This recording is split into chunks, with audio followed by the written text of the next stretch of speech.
Yeah. Now you've lived one of every relay orienteer's dream to come with the first back from the long run. Yeah. Not many guys have done it.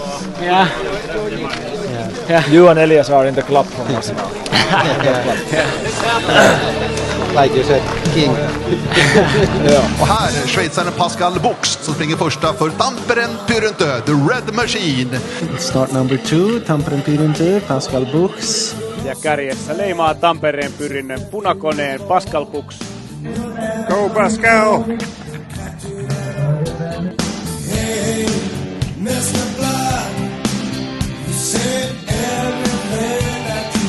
It was around 2014 when we started to scout and engage Pascal to our Red Machine team. In the first meetings what we had, I remember he's a little bit shy but always smiling guy, and he was that all the time. Pascalhan oli niin kuin 19-vuotias silloin, kun tuli Pyrintöön ja punakoneeseen, eli aika nuori poika, ja siinä ekana vuonna oli aika paljon niin kuin leiritystä ja vietti aikaa keväällä ja sitten kesällä myös Suomessa meidän vanhempien luona. Muistaakseni meidän koira kävi syömässä jotkut Pascalin keksit sieltä sängyltä. Kun tuli reenistä, niin meidän koira nukkui siellä sängyllä, mutta silti oli vaan kohteliaasti, että ei mitään ongelmaa. Ihan ok. Lappeen Jukalassa 2016, kun Pascal oli aloittamassa ja mä juoksin toisen osuuden. Huomasin, tai kaikki huomattiin, että Pascal tulee kärjessä niin kuin 4 kilometrin väliaikaa, ja siinä sitten itse en ollut tuollaisessa kohtaa, niin positiivisesti yllätyin, että aika niin kuin kovan luokan kaveri on meille nyt vaihtanut, ja sitten vielä, että on antamassa mulle karttaa, ja tuli tosi hyvissä asetelmissa siinä sitten aloitusosuudelta vaihtoa. Oli hieno paikka lähteä maastoon. Pascal oli varmaan niin kuin yksi helpoimpia urheilijoita, mihinkä mä oon törmännyt näissä hommissa. Se oli semmoinen kaveri, että sille aina sopi melkein mikä tahansa, ja se oli aina tosi rento ja semmoinen hyvän tuulinen ja yksi niin kuin helpoimpia ihmisiä niin kuin, tai urheilijoita, johonkaan törmännyt. Sillä lailla valitsijan näkökulmasta Pascal oli ihan unelmakeissi, että esimerkiksi jos longanasta puhutaan, niin jos Pascalilta kysyy, että miten se longan lähtee, hoidaksää sen? Mikäs siinä? Joo, kyllä mä hoidan. Ehkä keskeisin muisto liittyy viime kesän Kainuun rastiviikkoon. Pascal oli voittanut jostain arvonnasta sinne 2 osallistumista, ja meidän punakoneen ryhmässä sitten kyseli, että onko kiinnostuneita ostaa sitä toista osallistumista, ja mä ilmoitin halukkuuteni, ja Pascal sitten ilmoitti itsensä ja minut sinne, ja Pascal totesi vaan, että ei se maksa mitään, että se oli arpajaisvoitto, että se oli ilmanen, ja ei se niin kuin millään Pascal tahtonut sitten mitään maksua huolia, mutta saimme sitä ylipuhuttua, että jäätelö oli sitten korvauksena osallistumisesta, ja jäätelöt sitten syötiin. Pascalin kanssa eniten tuli ehkä tehtyä yhdessä, kun tehtiin näitä joukkueiden esittelyvideoita aina suurviesteihin. Sieltä monia onnistuneita ja muutamia epäonnistuneitakin otoksia aina tulee mieleen, ja hauskoja tapauksia.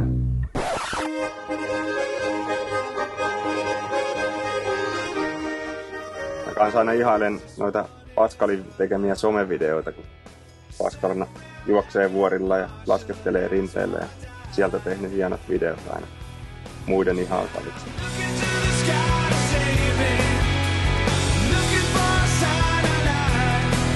Viime vuonna ennen Jukolaa Viestiliigan jälkeen me mentiin Pascalin ja Jakubin kanssa Kauhavalle vielä leirille valmistautuu Jukolaan. Ja meillä oli semmonen hieno järvenrantamökki ja siinä oli rantasauna erikseen. Mä olin lämmittänyt sen rantasaunan sitten siihen leirin viimeiseen iltaan. Ja no, vähän tuli lämmitettyä kuumaksi. Pascal joutui siihen niin nurkkapaikkaan, kuumimpaan paikkaan, ja mä alan heittää löylyä siitä. Niin sit se oli niin itsellekin kuuma, mutta sit Pascal on vähän niinku pienessä paniikissa siinä, ei tiedä mitä tehdä. Ja se vähän niinku ootti semmoista lupaa, että joo, mennään ulos. Voi mennä järveen. Mä muistan Tiiumillassa 2022, kun Pascal juoksi pitkää yötä ja mä olin sillä just edeltävällä osuudella. Mä tulin vaihtoa joku, olisiko ollut muutama sekunti ihan kärjen perään, mutta sit mä oon jotenkin saanut sitä karttaa irti siitä karttatelineestä ja Pascal joutui odottaa ihan törkeen kauan siellä vaihtopuomilla, vaan että tulee nyt, että se pääsee mukaan siihen kärkiporukkaan. Ja no, lopulta mä sit onneksi sain tuotua sen kartan hänelle ja Pascalin piti juosta niin älyttömän kovaa sinne K-pisteelle, että se pääsi siihen kärkiporukkaan mukaan, minkä se tietenkin otti sitten kiinni. Ja muistan sitten jälkikäteen, kun sen kanssa jutteli siitä, niin se oli vaan sille, ei ollut mitenkään vihainen, mutta sanoi vaan sille, thanks. Before Jukola, we have had with Pascal a really nice training camp. Yeah, we came to our cottage. It was quite small cottage in the middle of nowhere, and there was a small lake. I decided to try fishing there, and Pascal said, there is no way you are catching a fish here. So I went there, and after maybe 2 minutes I really caught a fish. And, he cooked the dinner because we bet it here. Tiiumilassa 24 oltiin Pascalin kanssa huonekavereita, kun kumpikin juostiin pitkää yötä. Pascal oli tavallaan siinä myös niinku semmonen vähän niinku esikuva ja toisaalta niinku semmonen, kenestä vähän pystyi ottaa mallia, että niitä tavallaan tiesi, että itellä on tässä sama homma kuin Pascalilla. Et kysyinkin sit niinku vähän neuvoja ja Pascal itekin niinku niitä neuvoja tarjosi, että miten vaikka siinä ryhmässä juostaan ja millaisia asioita pitää ottaa huomioon. Ja ne varmasti niinku muistan jatkossakin, jos vielä samaa osuutta pääsen juoksemaan. It didn't matter if we were together every day for a camp in 2-3 weeks, or if it had been going months since we last saw each other. It always felt like it was yesterday. I will carry on all my happy and brightful memories of our times together, and for that I am very grateful.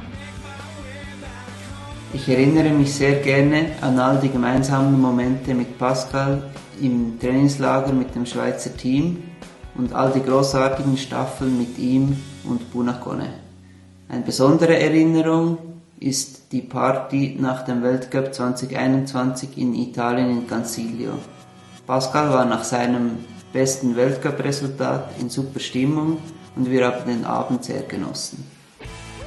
Kerran muistan tilanneeni Pascalin reenin hyvin.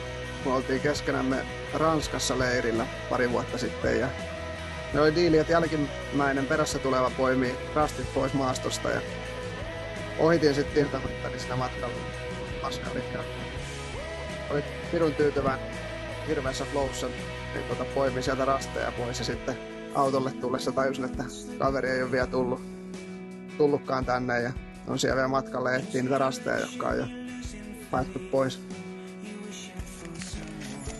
Vuonna 2018 juostiin Pascalin kanssa ensimmäistä kertaa samassa joukkueessa Jukolan viestiä.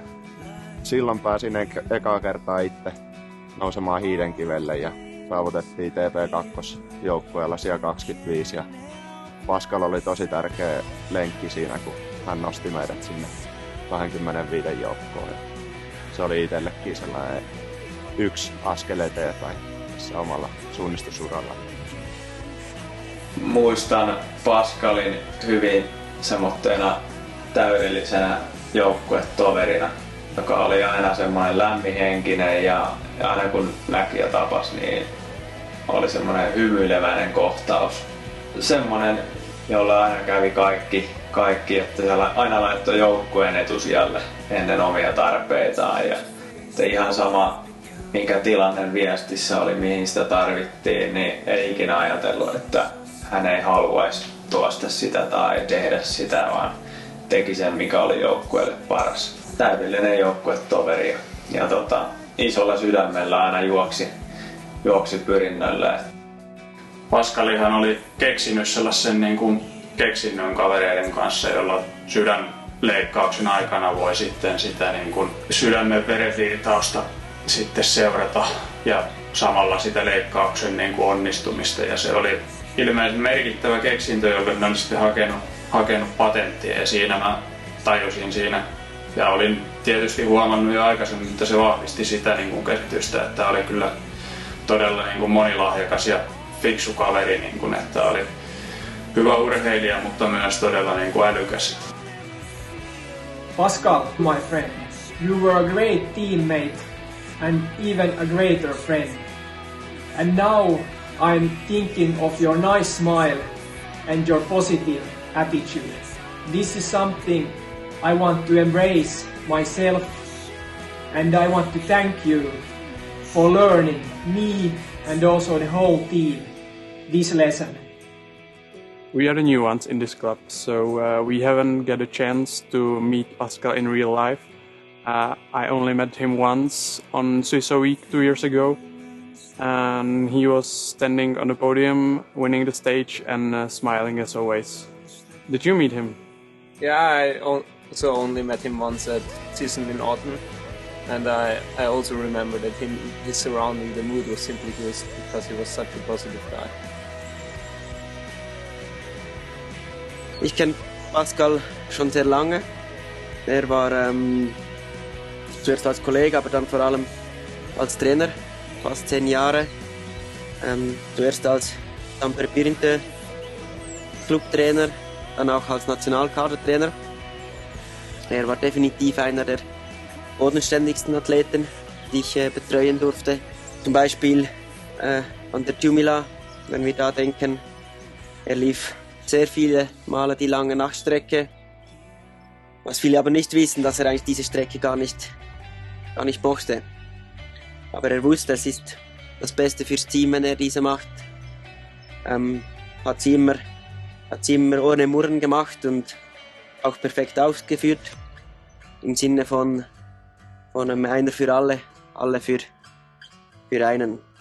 J'ai rencontré Pascal la première fois en 2013, c'était pour les championnats d'Europe de la jeunesse au Portugal.